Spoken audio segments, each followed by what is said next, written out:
Garden State by Hamashima.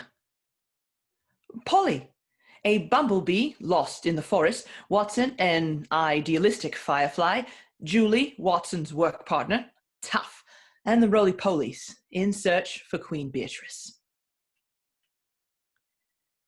Light trickles like soft candle wax onto a forest clearing, pouring in through the canopy above created from oak, magnolia, and dogwood. Perhaps it is a nectarine sky, the color of 10 minutes till sundown. Perhaps it is the blue of 30 minutes till. The wind whispers, the trees spread rumors. Nimbus clouds of pollen create a spring fog. The clearing has oil lamps hanging from tree limbs. A bumblebee, named Polly, walks into the clearing. A bumblebee is a bumblebee. She wears those aviation goggles from old times and an aviator pilot's cap. She has a backpack, black and yellow, I'm sure, over her shoulders, a canteen for water in one hand, a jar of glittering pollen in the other. Maybe this glittering pollen cakes the bumblebee's legs and arms, a mark of bumblebee's work. Is Polly limping? Breathing heavily. Hello? Polly looks side to side. Is anybody there? I seem to have lost my way. Polly droops to the ground tirefully, perhaps wiping sweat from her bumble brow. She opens her backpack and pulls out a map. She inspects the map closely. Can she find her way home? Suddenly, a disturbance, a rustling from the magnolia groves. Who's there? Polly jolts from her sitting. She brings out a stinger from her backpack. Polly's hands shake. I'm warning you. I know how to defend myself. Suspense as the magnolia groves continue to shake. A figure emerges carrying a large flashlight and a ladder. It is a firefly. The firefly is a nocturnal fellow. He is dressed in clothing of a Victorian lamplighter. Huh. Who are you? A bumblebee. Stay where you are. Wattson does not follow orders. He circles about. Why, I's always told you bumblebees were creatures of the day. Wattson inspects his pocket watch. And my watch says here it's close to nightfall. Yes, this is true. Wattson leans the ladder against one of the tree trunks and begins to climb it to light the lamps. He turns around to see Polly still holding the stinger in defense. Don't trouble yourself, you can put that away. Polly is not sure Wattson can be trusted. How do I know I can trust you? Want to see my credentials? Wattson slips out of his pocket his wallet. From his wallet, he takes out an identification card and throws it to Polly. As Polly examines the card, he explains. My name is Wattson. I'm a Fed, Forest Electrical Director. Light the way at night. Polly continues to inspect the ID card, and Wattson holds up his flashlight. See this? Fed specific. Engraved with the forest seal on it. I'm a good guy. Promise. Polly lowers the stinger. Sorry. Just can't be too careful. It's good to be careful, especially a day creature like you. You day creatures, you don't know much of the night's danger. What are you doing here this time of day? I was just pollinating, you know. Don't look to me like a worker bee. And then this glass jar just appeared out of nowhere. Ah, been there. Oh, yeah, I just got so turned around I barely escaped. Must have had a run-in with Madison. Madison? Oh. Polly staggers to the ground, again holding her head. Oh there, you all right, miss? I've got a really bad headache. Wattson runs to Polly. Must just be dehydrated is all. Let's get you some water. Wattson gets Polly's canteen and unscrews the cap. But there's not a drop of water left. Ran out a while ago. Hold on. Wattson runs towards the clearing he came from. Hey, Joulie! Joulie, get over here! What do you want now, eh? Another firefly, Joulie, stands at the clearing with a flashlight. Who's this? Bumblebee, lost on her way home. Got any water left? Wattson, this isn't part of the job. Let the roly-polies deal with it. Oi, come on, Joulie. Fine. Joulie brings out a bottle of water, flings it over towards Wattson and the bumblebee. Thank you. Wattson unscrews the cap and gives it to Polly. Polly, weak, takes a drink. Joulie pockets her flashlight and begins to climb the ladder Wattson laid against the tree. She begins to light the lamps with matches from her pocket. Just ridiculous, ain't it? Joulie lights a lamp, climbs, and lights another lamp. You'd think with these fancy new electrical flashlights, these lanterns would be running on electricity by now. Progress is slow, Joulie. Just saying. Seems a bit archaic to having to light these lamps with matches when I got a flashlight in my back pocket. Joulie jumps down from the ladder and turns to face Polly. What's your deal anyway? It's about nightfall. Ain't a world for a creature like you past sundown. My name's Polly, worker bee. Joulie and Wattson share a look. You're from the hive. No, I'm not. Oh, come on, Polly. With the equipment you got, those goggles have been out of regulation for ages. You ain't no worker bee. You're from the hive. Joulie gives a mocking bow. How lucky are us lowly lamplighters to be graced with such esteemed presence.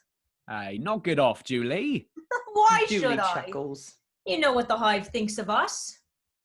Joulie changes to a mocking bumblebee tone. Oh, those poor pathetic lamplighters. So bad with their money. I'd give them some help, but they can't be trusted. Buzz. Okay, fine. I'm from the hive. Bingo. But I came out here because I wanted to see what it was like out here. And then I got stuck in a glass jar. We've been there. Joulie winces. She rubs her shoulder from a previous glass jar experience. Let's take a look at the map. Joulie comes over to Wattson and Polly. All three look at the map together. The sky has grown darker by this point. Well, this is where we are. Joulie points. Just a few wing beats from Times Square and Madison Square Garden. Blech. Madison. She's the girl with the jar. Brown hair, wears pink bows in her hair. That's the one. She's a menace. We need to tell the hive about her. She's dangerous. Wattson and Joulie laugh. We have, for months. I keep telling Lady Bug to do something, but no movement on it. What do you think Lady Bug gonna do, eh? She can't even get Queen Beatrice to listen to our complaints. What are your complaints? Wattson and Joulie share a look.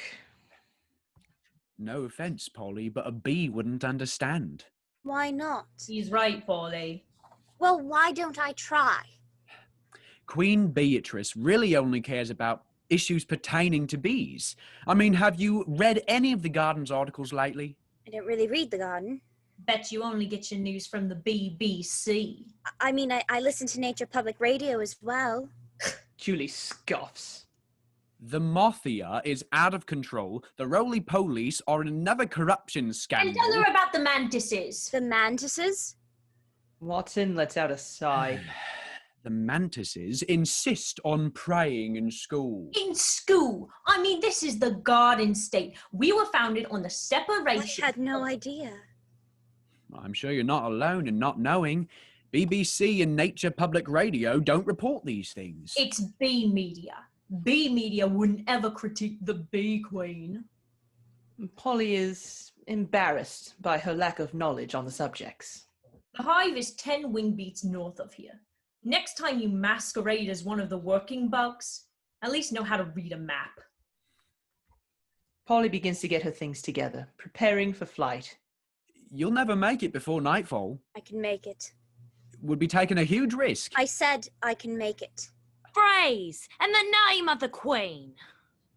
The Roly Police with weapons appear out of nowhere, surrounding Polly, Wattson, and Joulie. What?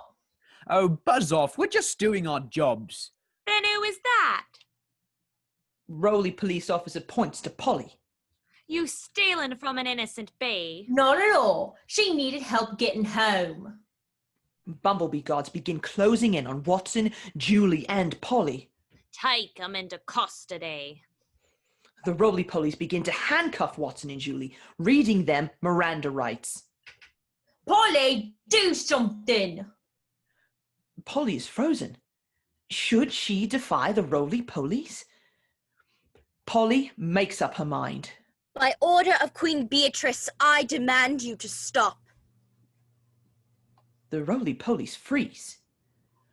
Polly takes off her aviator pilot's cap, revealing a crown. She is Queen Beatrice. Joulie, Wattson, and the roly-polies are stunned. Free these fireflies. They have done nothing wrong. But, Do as I say. I am queen. Or shall we have a talk on the corruption these fine lamplighters have been telling me about? Roly-police officers look at each other uncomfortably. The roly-polies free Wattson and Joulie. it is important you come with me now, Queen Beatrice. You must get back to the hive immediately. Everyone is concerned. You will escort me. But first I must speak. Queen Beatrice, Please call me Polly. Polly, I am so sorry for what we said. We didn't know. We had no idea. I had no idea. Polly walks to Joulie and Wattson. She puts an arm on Julie's shoulder. You're right. About it all, I had no idea about the Mafia or the Roly-Polies. My advisors, the High Five, they told me just of the good things. Told me what to listen to and what news to watch. I knew Ladybug was trying to meet with me, but the High Five kept telling me what little importance it was. I took a flight tonight to clear my head. I disguised myself, then that girl Madison trapped me. A threat that it sounds has not reached my ear for months. Does the Roly-Police have an explanation for this? That this threat to the Garden State has not reached my ears? The Roly-Polies look down, ashamed. If I had just looked beyond what my High Five were saying, looked beyond the news I was being shown, I probably would have known to stay away from Madison Square Garden. But I had no idea. I've been left in the dark this whole time. Queen Beatrice, it's all right. Please join me in the hive. The hive? The Hive Five. They're all bees. I see now how wrong that is, how much I need more bugs across the Garden State to be heard. I can only do this if they're in my council. Please, I have failed you as a leader, but maybe this can be the remedy. Wattson and Joulie look at each other. Wattson nods at Joulie. We accept. Wattson and Joulie bow to Polly. Let us go to the hive. My fellow bees have some learning to do. Wattson, Joulie, and Polly follow the roly-polies out of the forest thicket, and the group heads for the hive. End of play.